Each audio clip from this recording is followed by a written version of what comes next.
Hello, this tutorial is for Photoshop Lesson 2. Go to your PHASD folder, go to Student Lab Assignments, Port here on high, Lab 111, Basic Web, Photoshop Lesson 2. Open all the files.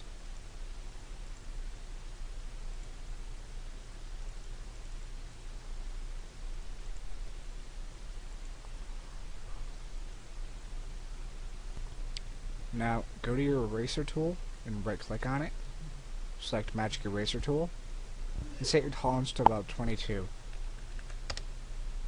This allows you to erase a set of pixels without erasing the entire thing. Now go to your Move tool, drag it down like this, and drag it over. Now double click where it says Layer 1, then rename it Clock. Press Enter.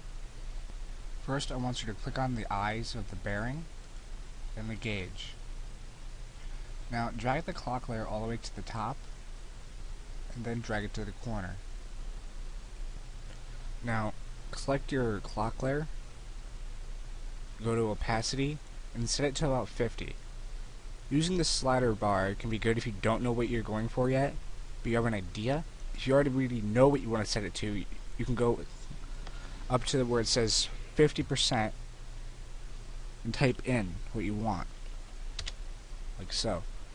Now go to the box next to it that says normal, click on screen, and set your opacity to about 90.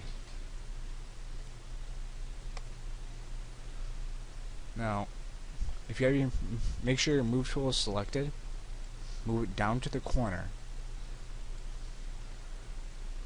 I know it says something different in the tutorial, but this is also an updated version of Photoshop. So all you have to do is hold down Control and click on the layer bearing. Now go down to the link sign, and now these layers are linked together. Now go to Edit, Free Transform, or press Control T. Go to a corner until you find an arc, and move it until the gauge is in the corner, like so. Click Apply or OK, Enter. Now I know it says in the tutorial to go up here, click on New Layer, but there's a much easier way to do that, and that's by clicking this little icon down here. Double click on the layer 2 and type in gradient. Now go to your gradient tool, which is over here, go up here, click on foreground to background, which is this one right here, double click on it, and double click on the multicolored box and set it to a purplish color. Press OK. Set your opacity to about 60. I've already had mine preset, but yours should be at 100.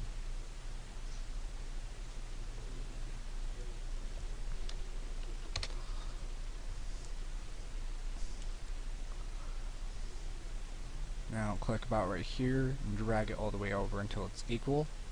You should have this. If your color does not match the original, like mine, that's fine.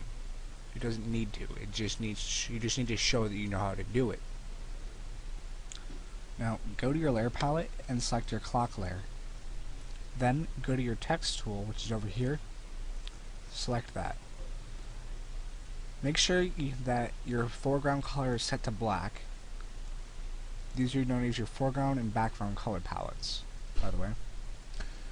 Now go up to your font family bar, which is up here, and select Arial, which is going to be at the top because the entire thing is alphabetical. You'll notice that right here it shows what the text are gonna look like. You can even find custom fonts at websites like defont.com but we'll discuss that later.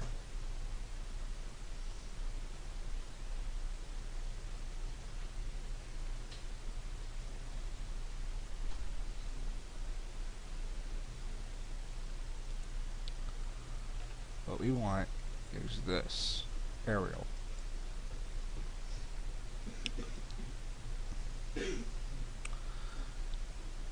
And don't forget to set your font size to 72.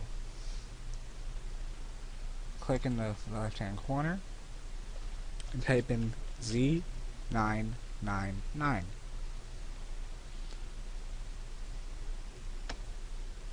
Now we're going to do something called layer styling. Go over to your layer and double click on it. This is going to bring up your layer style menu. Now it says click on outer glow. Don't click on the checkbox, because all that's going to do is that, and it's not going to allow you to effect it. Go to spread, set it to 10, and then size, spread that to 10. As with the opacity bar, you can manipulate this just to figure out what you want if you don't have an exact idea. Now go to stroke, set the size to 1, and as for color, set it to a yellowish color. Then go to pattern overlay and set the scale to about 200. Press OK. Now just